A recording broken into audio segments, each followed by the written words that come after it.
Hello friends, I am BM. In this video I am going to show you how to add IP camera in 16 channel DVR. Okay, open menu, open pattern and login DVR menu. Now click on camera. After this, click on camera type. Now you see here option, last option is IP. Now click on channel number 16 IP. Okay,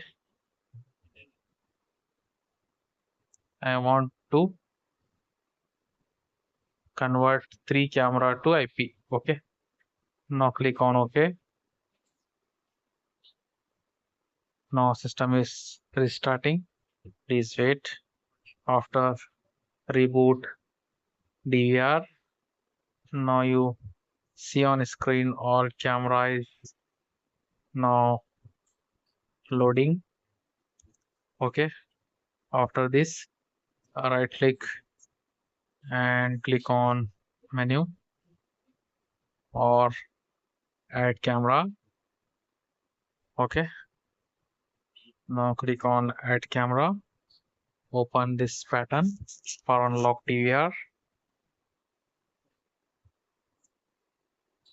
Okay, now you see here this is our IP camera add interface. Click on search.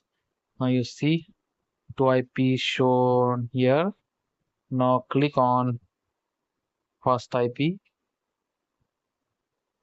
Double click on this IP. Now you see camera is now added. Close this option. Now check here. This is our IP camera is added in DVR.